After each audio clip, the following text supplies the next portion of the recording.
একবিংশ শতাব্দীতে এসে এমন গ্রামের কথা কল্পনা করাও দুঃসাধ্য। এই গ্রামে নেই বিদ্যুৎ, নেই কোনো সড়ক যোগাযোগ, নেই কোনো বাজারও। তাই এই গ্রামের বাসিন্দারা নিজেরাই করেন নিজেদের খাদ্য উৎপাদন। খোলা জায়গা বা খলায় গড়ে উঠেছে বলে স্থানীয়রা এই গ্রামের নাম দিয়েছেন খলাবাড়ি। খড় ও বাঁশ দিয়ে মাটির এই ঘরে ঠাঁই মিলেছে কয়েকটি পরিবারের। বৃষ্টি, কালবৈশাখী, ঝড়, এমনকি প্রাণঘাতী বজ্রপাত সহ নানান প্রতিকূল পরিবেশকে মোকাবেলা করে টিকে থাকতে হয় এসব পরিবারকে। বছরের ৮ মাস খোলা হাওড়ে বসবাস করে বোরো ধান আবাদ করেন তারা। জমি বর্গা নিয়ে চাষ করে জমির মালিককে নির্দিষ্ট পরিমাণ ফসল দিতে হয় তাদেরকে।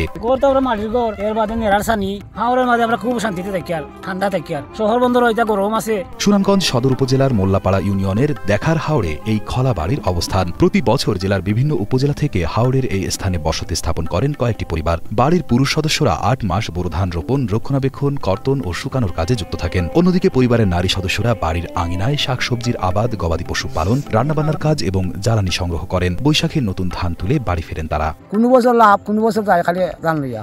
এইবার তো শুধু ধানটা লইয়া। গরু আছে ৩টা। খাবার জন্য চাল, শাকসবজি, এমনকি রান্নার প্রায় সকল উপকরণ নিজেরাই উৎপাদন করেন। ছোট্ট কুড়ে ঘরের পেছনে তারা আবাদ করেছেন মরিচ সহ জীবন ধারণের জন্য প্রয়োজনীয় সকল শাকসবজি। ঘরের সামনের খোলা জায়গায় ধান মাড়াই, শুকানো সহ গোলায় তোলার আগ পর্যন্ত প্রক্রিয়াজাতকরণের সকল কার্যক্রম পরিচালিত হয়।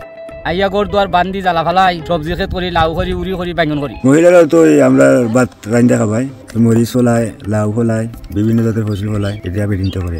দোয়ারা বাজার উপজেলার পান্ডারগাঁও গ্রামের বাসিন্দা স্মৃতি রঞ্জন দাস কার্তিক মাসে পরিবার নিয়ে হাওড়ের এই পতিত জমিতে বাঁশ ও খড় দিয়ে মাটির ঘর বানিয়ে বসবাস করছেন। এবার তিনি প্রায় ১৪ বিঘা জমিতে বোরো আবাদের পাশাপাশি ৩টি গরুও পালন করেছেন। যেমন সোনাগড় বানলে বাঁশের ঘর সবসময় ঠান্ডা থাকে, কোনো গরম লাগে না, সাধারণ গরম লাগে। তুফান আইলে একটু বেদা লাগে, উল্টাইলে এরায়। একই উপজেলার পান্ডারগাঁও গ্রামের বাসিন্দা সীমা রানী জানান, রাস্তাঘাট না থাকায় বাজারে যেতে অসুবিধা।